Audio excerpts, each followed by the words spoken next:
آج الحمدللہ درس قرآن میں دوسرے سپارے سے ہماری ابتدا ہے اور سورہ بقرہ کی آیت نمبر 142 ارشاد باری تعالیٰ ہے سیقول السفہاء الناس ان قریب بے وقوف لوگ کہیں گے ما ولاہم عن قبلتہم التی کانوا علیہا، کس نے پھیر دیا مسلمانوں کو ان کے اس قبلے سے جس پر وہ تھے۔ قل للہ المشرق والمغرب، آپ فرمائیے یشاء الی صراط مستقیم، علی نبینا و علیہ السلام کی کعبۃ اللہ کی تعمیر کا ذکر فرمایا، کس طرح ان دونوں باپ اور ان کے نور نظر نے، بیٹے نے، لخت جگر نے کعبے کی تعمیر کی اور پھر دعا کی، اور اس کے ساتھ ساتھ اللہ نے حکم دیا کہ انہیں اس کعبے کو، کعبۃ اللہ کو، مسجد حرام کو صاف کرو، رکوع کرنے والوں کے لیے، طواف کرنے والوں کے لیے، اعتکاف کرنے والوں کے لیے۔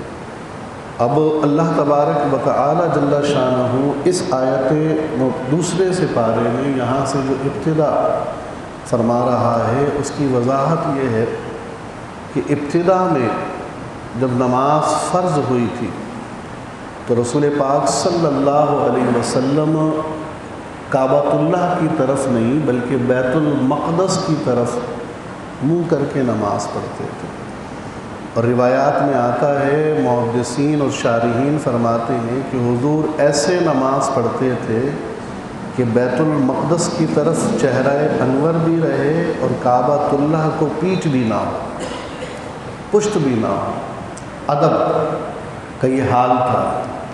اور یہ اس لیے تھا کعبۃ اللہ کی طرف رخ کر کے نماز پڑھنا کہ تاکہ بیت المقدس کی طرف رخ کر کے نماز پڑھنا کہ یہودی جو ہیں وہ ماموس ہو جائیں، وہ راغب ہوں، انہیں انسیت ہو جائے کہ بھئی ان کا مذہب ہمارا مذہب جدا نہیں ہے، ان کا مذہب ہمارا مذہب ایک ہے، یہ بھی اللہ کے ماننے والے، ہم بھی اللہ کے، اللہ نے انہیں بھی کتاب دی، ہمیں بھی دی، یہ بھی اللہ کے نبی ہیں اور ہمارے پاس بھی اللہ نے نبی بھیجے، اور یہ بھی ابراہیم علیہ السلام کے ماننے والے، ہم بھی، تو اتنی مناسبتیں جو ہیں وہ انہیں قریب کرنے حضور کی ذات سے، اور جب حضور کی ذات سے انہیں قربت حاصل ہو جائے گی تو پھر دین اسلام میں داخل ہو جائیں گے، اللہ کے نبی کو مان لیں گے، اللہ کو مان لیں گے تو مسلمان ہو جائیں گے۔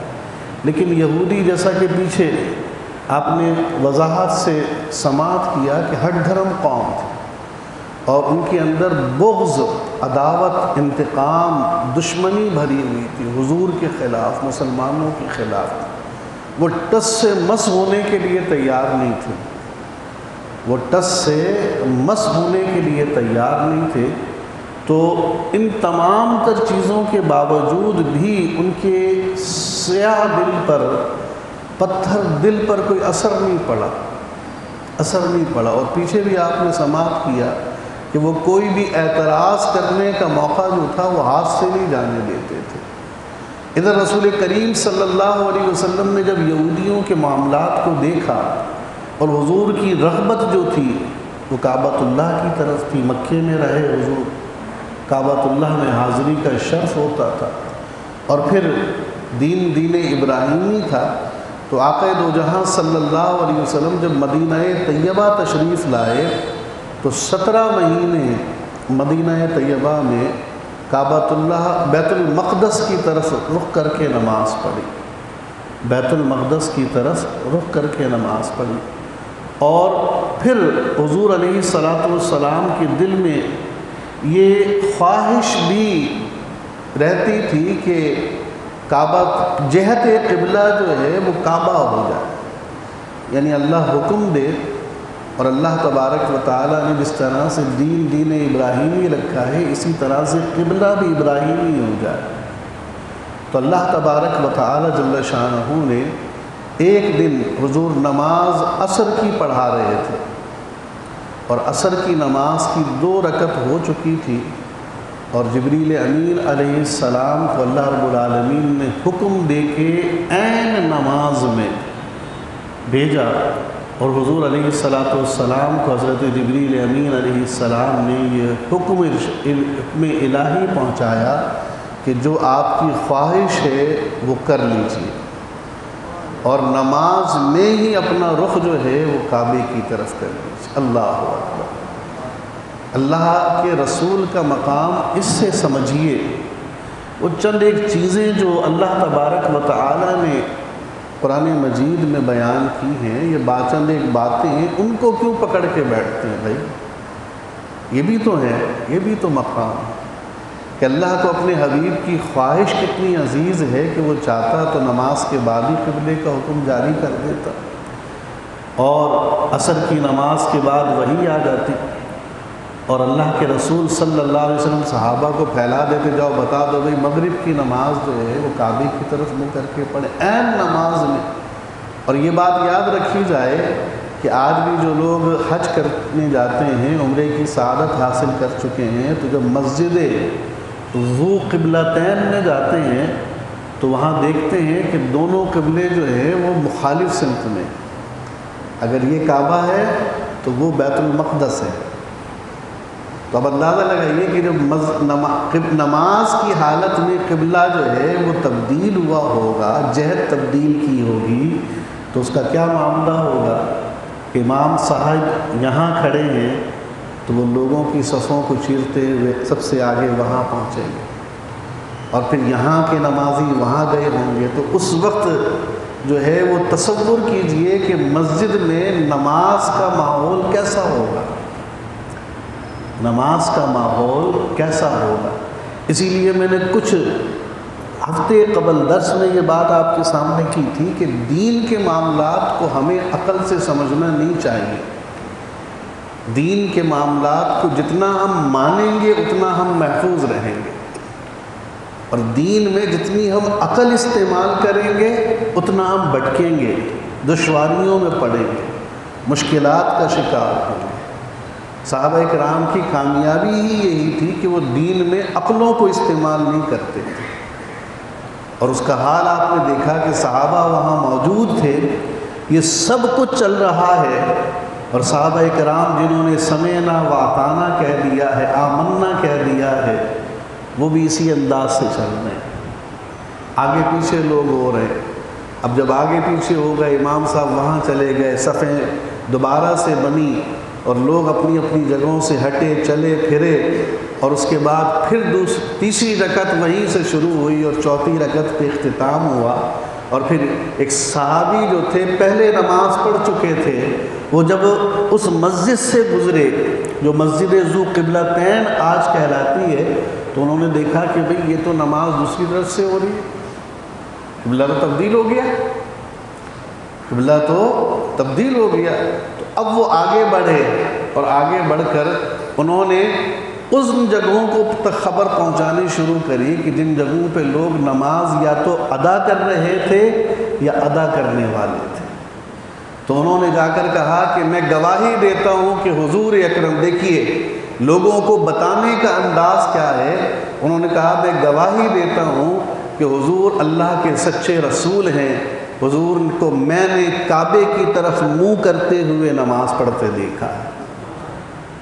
اس انداز سے انہوں نے خبر پہنچائی، تو پھر ادھر جو نمازی تھے، صحابہ تھے، انہوں نے حیل و حجت نہیں کی کہ حضور جو ہیں وہ نماز پڑھ رہے تھے کعبے کی طرف، پہلے پوچھ کے آؤ، جاؤ بھائی تحقیق کرو کہ ایسا تھا یا نہیں تھا، ان کی بات پر کیسے اعتبار کرنے۔ نہیں، وہ صحابی تھے، انہوں نے گواہی دی، کلمہ پڑھا، کلمہ شہادت پڑھ کے تصدیق کی، ان کی بات پر اعتبار کیا، اور اعتبار کر کے پھر صحابہ کرام جہاں جہاں تک یہ خبر پہنچی انہوں نے کعبۃ اللہ کی طرف منہ کر کے نماز پڑھی۔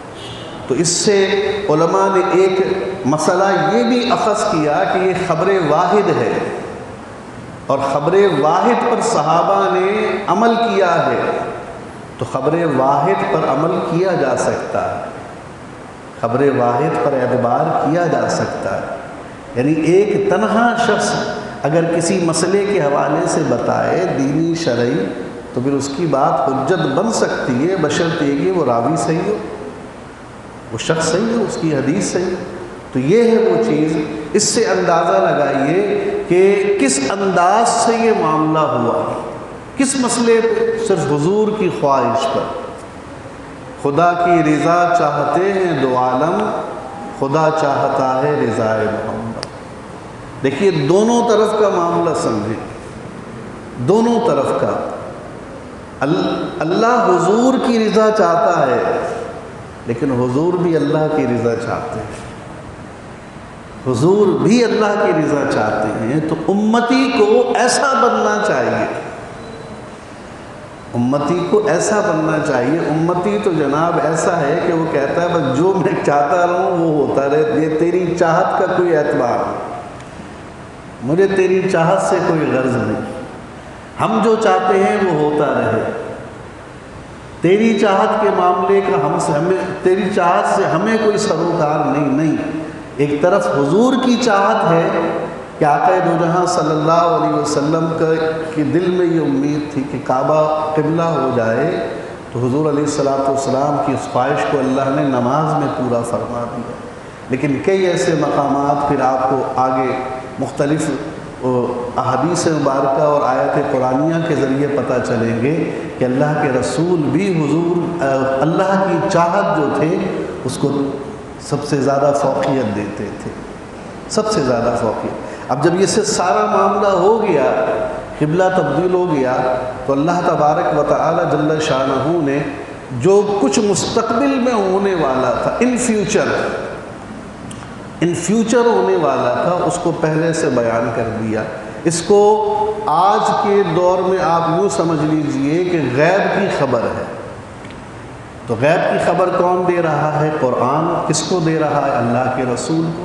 اللہ کے رسول کے ذریعے سے ہمیں بھی پتہ چل گئی۔ تو اللہ کے رسول جو ہیں ان کو اللہ رب العالمین نے کچھ خبریں جو ہیں قرآن کے ذریعے سے دی، وحی مطلوع کے ذریعے سے، کچھ وحی غیر مطلوع کے ذریعے سے۔ اللہ نے نہ جانے کون کون سی خبریں دی، اور اللہ نے جو کچھ اپنے حبیب کو غیب کی باتیں بتائی ہیں، تو یہ ضروری نہیں کہ وہ غیب کی باتیں نبی جو ہے وہ سب کو بتا دے، سمجھے نا؟ وہ نبی سب کو بتا دے۔ بہت ساری باتیں جو ہیں وہ پوشیدہ بھی ہوتی ہیں، راز و نیاز کی ہوتی ہیں گی، ان کو دوسروں کے سامنے بیان نہیں کیا جاتا۔ اور جب ایسا ہے اور حقیقتاً ایسا ہے، تو پھر وہ چند واقعات جس میں آقا دو جہاں صلی اللہ علیہ وسلم خاموش رہے، اور پھر انہیں حجت بنا کے یہ کہا جاتا ہے کہ جناب اگر حضور کو غیب کی خبر پتہ ہوتی تو یہاں خاموش کیوں تھے؟ یہاں خاموش کیوں تھے؟ تو بھائی وہاں خاموش اس لیے تھے کہ اللہ کا حکم نہیں تھا، اللہ کا حکم نہیں تھا۔ آج بھی آپ دیکھ لیجئے بہت ساری باتیں ایسی ہیں جو ہمارے اونچے لیول پہ لوگ بیٹھتے ہیں، وزیر اعظم ہوتے ہیں، صدر ہوتے ہیں، جنرل ہوتے ہیں فوج کے، ان کے قریبی رہنے والے لوگ ہوتے ہیں، بہت ساری باتیں ان کے اندر جو ہے خفیہ ہوتی ہیں، اور وہ خفیہ باتیں ان پر ہوتی ہیں کہ وہ کئی سال تک لوگوں کے سامنے نہیں لائیں گے، اس کا حلف ہوتا ہے، اور وہ خاموش رہتے ہیں۔ تو جب دنیا کے اندر یہ ماحول ہے تو دین کا ماحول جو ہے اور اللہ اور اس کے رسول کے درمیان جو معاملہ ہے تو وہ ایسا تو نہیں ہوگا کہ وہ کوئی تماشائی یا مداری کا معاملہ ہو معاملہ، ایسا قطعی نہیں ہو سکتا ہے۔ تو لہٰذا اس طرح کی اگر چند ایک باتیں ہیں تو ہمیں اس پر معمول نہیں کرنا چاہیے۔ اور اس واقعے کو دیکھیے، سمجھ گئے۔ اب اللہ تبارک و تعالیٰ کیا فرماتا ہے کہ سیقول السفہاء، بے وقوف لوگ کہیں گے، ان قریب بہت جلد بے وقوف لوگ کہیں گے، کیا کہیں گے؟ ما ولاہم عن قبلتہم التی کانوا علیہا، کس نے ان کو اس قبلے سے پھیر دیا جس قبلے کی طرف یہ رخ کر کے نماز پڑھتے تھے۔ بہت جلد یہ لوگ کہیں گے، کون؟ بے وقوف۔ اور بے وقوف کنہیں کہا جا رہا ہے؟ یہود کو۔ یہود کون ہے؟ اہل کتاب ہیں۔ اہل کتاب سے مراد انہیں کتاب بھی ملی، ان کے پاس نبی بھی آئے، تو جنہیں کتاب ملی، نبی بھی آئے، ان کو اللہ تبارک و تعالیٰ بے وقوف کیوں کہہ رہا ہے؟ اس لیے کہ نہ تو وہ کتاب کے مطابق چل رہے، نہ نبیوں کی تعلیمات پر چل رہے، وہ اپنی خواہشات اور عقلوں پر چل رہے ہیں۔ اور خواہشات اور عقلوں پر چلنے والے لوگ جو ہوتے ہیں وہ بے وقوف ہوتے ہیں، کیونکہ ہر جگہ تو عقل اور خواہش نہیں چلتی ہے گی، ہر جگہ عقل اور خواہش نہیں چلتی ہے۔ بہت سارے مقامات ایسے ہیں کہ جہاں عقل اور خواہش کے بغیر چلنا ہے۔ دنیا کے اندر کئی راستے ایسے ہیں کہ جو زمینی ہیں، اور زمینی راستوں میں بھی جو ہے وہیکلس مختلف ہوتی ہیں، کہیں پہ کار جا سکتی ہے، کہیں پہ جیپ چلتی ہے، کہیں پہ کچھ چلتا ہے، کہیں پہ سمندری سفر ہے، کہیں پہ ہوائی سفر ہے، تو سفر تو ہو رہا ہے لیکن اس کے لیے جو وہیکلس ہیں وہ مختلف ہو گئے۔ تو اسی انداز سے دنیا کے اندر بھی انسان رہتا ہے تو بہت ساری چیزیں ایسی ہیں کہ جو عقل کے ذریعے سے مان لی جاتی ہیں، وہاں خواہشات کا معاملہ۔ لیکن جب دین کا معاملہ ہو، اللہ کا معاملہ ہو، اللہ کے نبیوں کی تعلیم کا معاملہ ہو، تو پھر اس میں عقل اور خواہش ان دونوں کو ایک طرف رکھنا چاہیے، اور اگر ان دونوں کے ساتھ ان معاملات کو سمجھو گے تو بہک جاؤ گے، بہک جاؤ گے۔ یہی وجہ ہے کہ جو عقل والے لوگ ہوتے ہیں وہ پیچھے رہ جاتے ہیں، اور جو عقل سے ماورا ہو جاتے ہیں، یعنی عشق ماننے کے ٹریک پر آتے ہیں، وہ کامیاب و کامران ہو جاتے ہیں۔ تو اللہ رب العالمین نے ان لوگوں کو فرمایا کہ ان قریب کہیں گے، اور یہی ہوا کہ جب قبلہ تبدیل ہو گیا، حضور نے کعبے کی طرف رخ کر کے نماز شروع کری تو یہود نے چہمہ گوئی شروع کر دی، اور انہوں نے کہا کہ جناب انہوں نے تو حسد میں کیا ہے، یہ ہر چیز میں ہماری مخالفت کر رہے ہیں، یہ ہر چیز میں ہمارے مخالف جا رہے ہیں، انہوں نے یہ کام جو ہے وہ حسد میں کیا ہے۔ تو جو باتیں وہ یہود کر رہے تھے اس کی اللہ نے پہلے خبر دی۔ یہ قرآن مجید فرقان حمید کے حق ہونے کی جو ہے وہ وضاحت، گواہی ہے، حق ہونے کی گواہی ہے۔ اس قرآن مجید فرقان حمید میں اس جیسی نہ جانے کتنی غیب کی خبریں ایسی ہیں جو روز و شب میں ہمارے سامنے آتی ہیں، لیکن امت مسلمہ کی عقلوں پر پردے ہیں، آنکھوں پر پردے ہیں کہ انہیں ان خبروں سے کوئی سروکار نہیں ہے، اور آج کے اندر وہ اس کتاب کو صرف ایک اجر و ثواب کی کتاب سمجھ کے اسے اپنے ساتھ رکھتے ہیں۔ جن بوت بگانے والی کتاب ہو گئی ہے، جن مریضوں کا علاج ڈاکٹر نہیں کر سکتے ہیں، جواب دیتے ہیں ان کے لیے شفا خانہ ہے یہ کتاب، وہ بھی جسمانی امراض میں۔ یہ کتاب جو ہے ہمارے لیے ایک دنیا میں موت سے، زندگی سے لے کر موت تک کامیابی کی ضمانت والی کتاب نہیں ٹھہری ہے، اس کے لیے ہم دنیا کے در در کی ٹھوکریں کھا رہے ہیں۔ کتنی عجیب و غریب بات ہے۔ کتنی عجیب و غریب بات ہے کہ اس کتاب کو ہم نے چھوڑ دیا۔ یہ کون سی کتاب؟ اس کے بارے میں شاعر مشرق فرماتے ہیں وہ معزز تھے زمانے میں مسلمان ہو کر، اور تم خوار ہوئے تاریخ قرآن ہو کر۔ تو قرآن کی طرف آئیے، قرآن کو سمجھیے، قرآن پڑھیے، قرآن سیکھیے، قرآن پر عمل کیجیے، قرآن سے جڑیے۔ اور قرآن پھر کن لوگوں سے سیکھنا ہے؟ جو اہل حق ہیں، اہل سنت کے علماء حق ہیں، ان سے سیکھیے، سمجھیے۔ لازمی بات ہے کہ وہ آپ کو رطب و یابس نہیں بتائیں گے، ملاوٹ نہیں دیں گے، جو کچھ یہاں پر ہے خالصتاً وہی پہنچائیں۔ پھر اس کے بعد اللہ تبارک و تعالیٰ فرماتا ہے قل للہ المشرق والمغرب، آپ فرمائیے، بتائیے کہ مشرق بھی اللہ کا ہے، مغرب بھی اللہ کا، یعنی معاملہ یہ نہیں ہے کہ اللہ جو ہے وہ کعبے کی طرف ہے، نہیں، بس اللہ نے حکم دیا ہے کہ منہ یہاں کر کے نماز پڑھنی ہے، یہ اللہ کا حکم ہے۔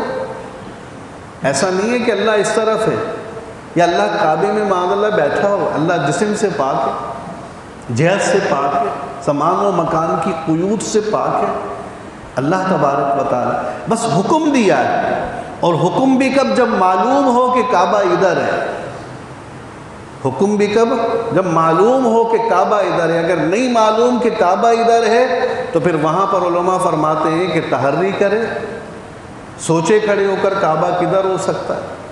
اگر دل کہتا ہے کہ ادھر ہوگا تو ادھر منہ کر کے نماز پڑھے۔ نماز پڑھنے کے بعد کسی نے کہا کہ جناب ادھر تو کعبہ ہی نہیں، کعبہ تو ادھر تھا، اس کی نماز ہو گئی، دہرانے کی ضرورت نہیں۔ یہاں تک علماء نے فرمایا کہ اگر 4 رکعتوں میں ہر رکعت کے اندر دل جو ہے وہ کھٹکتا ہے، اور پہلی رکعت میں کہا ادھر کعبہ ہے تو یہاں منہ کر کے نماز پڑھی، دوسری رکعت آئی اور اس میں آیا کہ نہیں کعبہ ادھر ہوگا تو ادھر پھر جائے، تیسری رکعت ہوئی تو اس میں آیا ادھر کعبہ ہے، ادھر پھر جائے، چوتھی رکعت ہوئی کہ کعبہ نہیں ادھر ہے، ادھر پھر جائے۔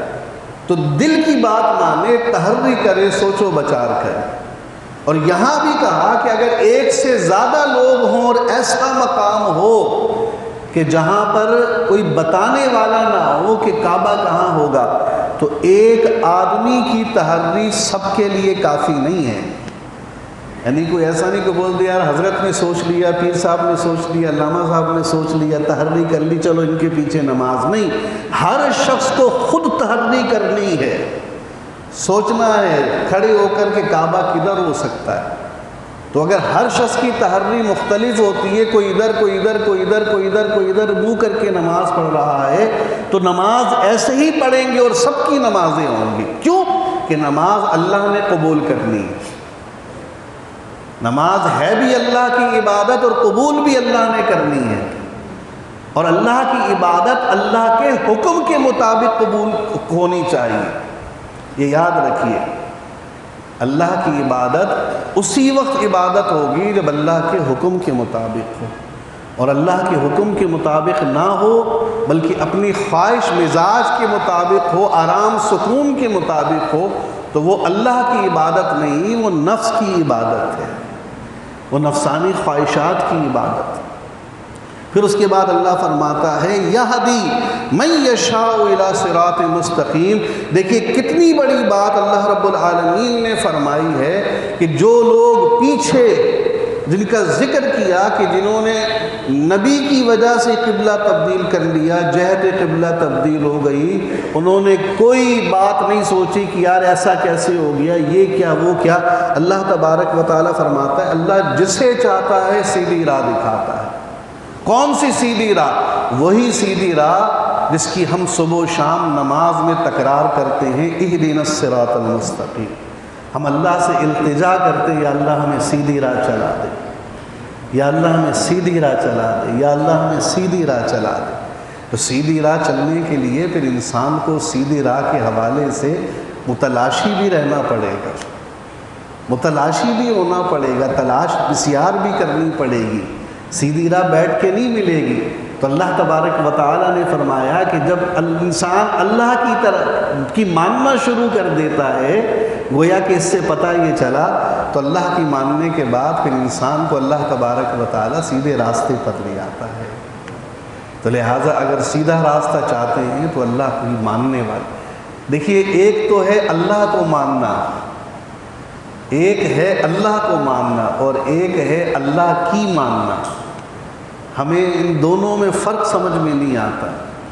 ہم اللہ کو تو مانتے ہیں لیکن ہمارا مسئلہ یہ ہے کہ ہم اللہ کی نہیں مانتے.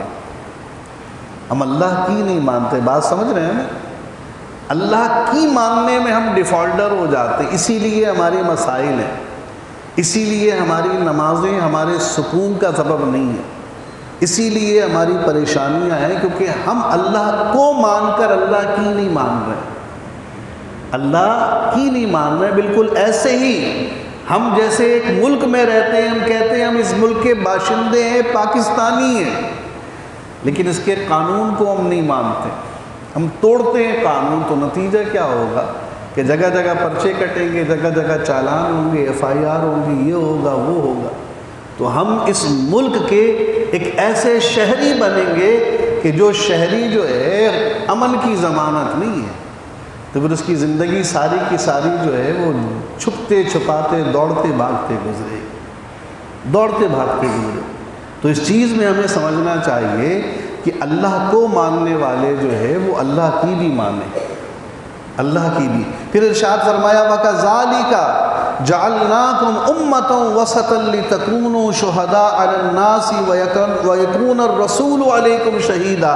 اور اسی طرح اللہ تعالیٰ نے سب امتوں میں افضل، سب امتوں میں افضل جو ہے وہ تمہیں کیا ہے.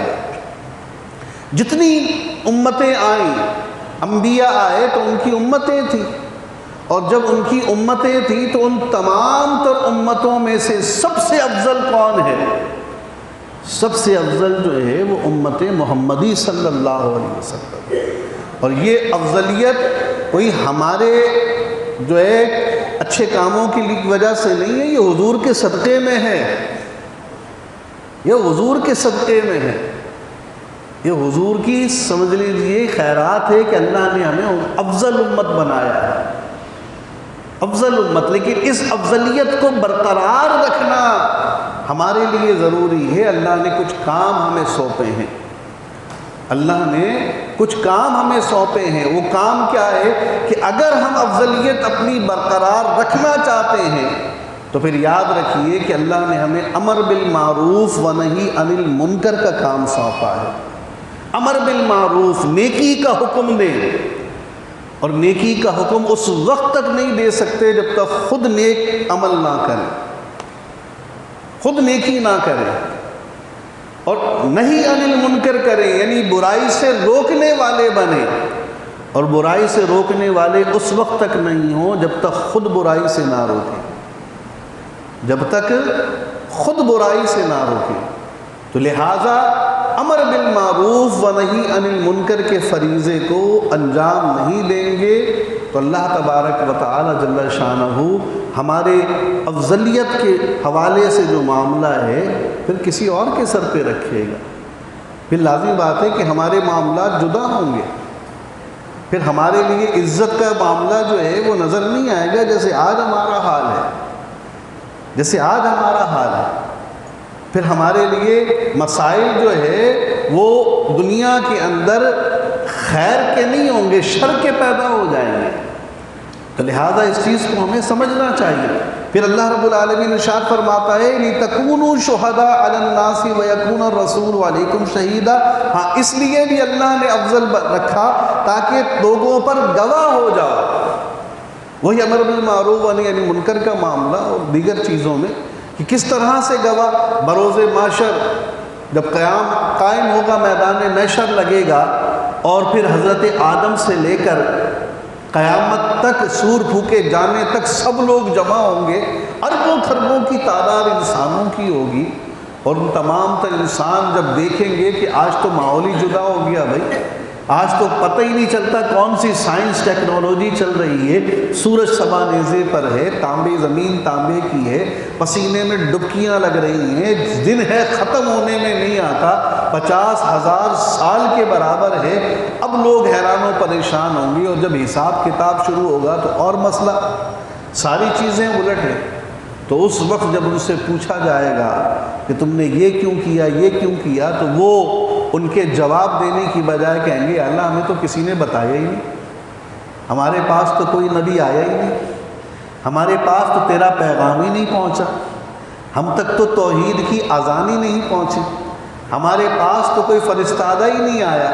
جب وہ جھٹلا دیں گے انبیاء کو، ان کی تعلیمات کو، اور یہ سرے سے مکر جائیں گے کہ نہیں ہمارے پاس کوئی نہیں آیا، تو اللہ تبارک و تعالی جل شانہ ان انبیاء کرام علیہ السلام سے پوچھے گا بھئی یہ کیا کہتے ہیں؟ تو وہ کہیں گے یا اللہ ہم تو گئے تھے، ہم نے انہیں سب کچھ بتایا، اب گواہ کون ہوگا ان نبیوں پر؟ ان نبیوں پر گواہی کون دے گا کہ یہ نبی سچے ہیں؟ حالانکہ اللہ جانتا ہے، اللہ جانتا ہے۔ تو ان نبیوں پر گواہی جو لوگ دیں گے وہ حضور کی امت کے ہوں گے، حضور کی امت گواہی دے گی کہ یا اللہ یہ نبی سچے ہیں، انہوں نے توحید کا کلمہ جو تھا وہ لوگوں کو بتایا، توحید کی دعوت دی، دعوت حق دی، دین اسلام کے احکام پہنچائے، انہوں نے اپنی ذمہ داری بالکل پوری کی ہے۔ تو اللہ رب العالمین اس امت سے پوچھے گا کہ تمہیں کیسے پتا کہ انہوں نے یہ سارے کام کیے، تمہارے پاس کیا گواہی ہے؟ تو وہ کہیں گے کہ اس کی گواہی یہ ہے کہ ہمیں تیرے نبی نے آ کر یہ سب کچھ بتایا، اگر تیرے نبی جھوٹے ہوتے تو پھر ہم تک کیسے پہنچتی دین کی دعوت، پھر ہمیں کیسے پتہ چلتا کہ تو وحدہ لا شریک ہے، پھر ہمیں کیسے معلوم ہوتا کہ دین اسلام برحق ہے، تیرا پسندیدہ ہے، پھر ہمیں کیسے پتہ چلتا کہ آخرت کی کامیابی کس میں ہے؟ تو ہمیں تیرے رسول نے بتایا کہ تیرا رسول سچا ہے، اور پھر ان نبیوں نے بھی اپنی اپنی امتوں کو بتایا، تو ان تمام تر انبیاء کے حق ہونے کی گواہی یہ امت دے گی، اور امت کی گواہی اللہ کے رسول صلی اللہ علیہ وسلم بھی دیں گے، امت کے گواہ حضور ہوں گے۔ اسی لیے حضور علیہ السلام کے جو اسماء ہیں اس میں ایک اسم شریف جو ہے صفاتی حضور کا شاہد ہے، گواہی دینے والا، ایک اسم شریف جو ہے صفاتی وہ ہے شاہد، یعنی حضور امت کے گواہ ہیں، اور امت کی گواہی کے حوالے سے بعض مفسرین یہ فرماتے ہیں، جس میں صاحب روح المعانی اور تفسیر مظہری کے مصنف ہے، وہ کہتے ہیں کہ گواہی کا معاملہ یہ ہے کہ گواہی دینے والا جس چیز کی گواہی دے رہا ہے یہ لازمی ہے کہ وقوع اس کی آنکھوں کے سامنے ہو۔ گواہی کیسے دے گا؟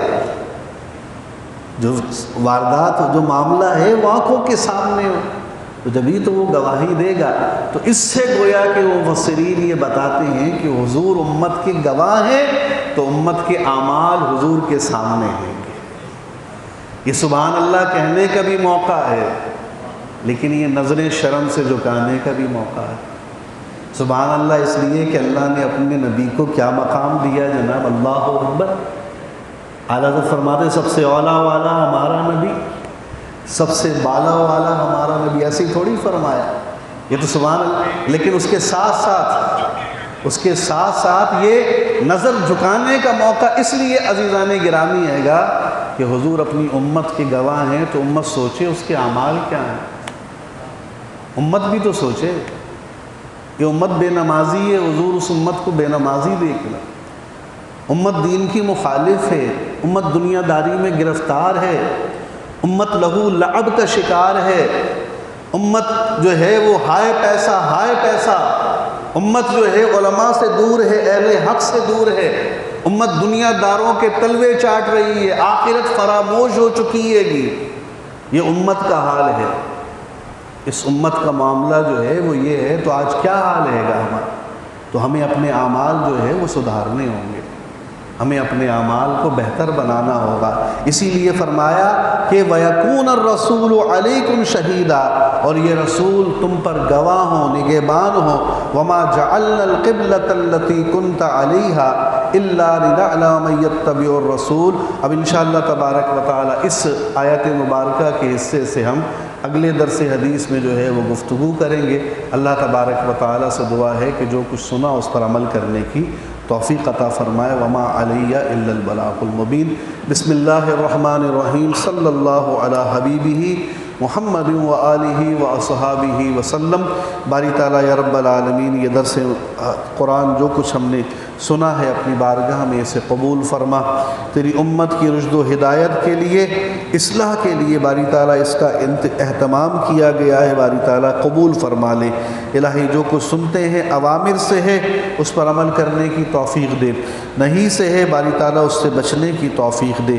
باری تعالیٰ یا رب العالمین مولا کریم یا ارحم الراحمین ہمیں اپنی اصلاح کرنے والا بنا، یا رب العالمین ہمارے بگڑے کاموں کو سدھار دے، یا رب العالمین مولا کریم یا ارحم الراحمین دنیا میں آج جس قدر مسائل یا رب العالمین اہل ایمان کے لیے ہیں، مسلمانوں کے لیے، ان تمام تر مسائل سے ہمیں محفوظ و معمون فرما دے۔ باری تعالیٰ ایمان کی سلامتی فرما، ہمارے بیماروں کو شفا دے دے، پریشان حالوں کی پریشانیاں دور فرما دے۔ تمام حاضرین جو اس درس قرآن کا حصہ ہیں باری تعالیٰ سب کی حاضری کو اپنی بارگاہ میں قبول فرما۔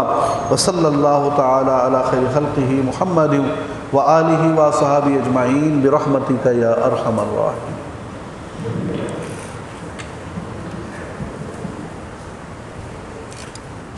السلام علیکم، السلام علیکم، السلام علیکم، السلام علیکم، السلام علیکم، السلام علیکم۔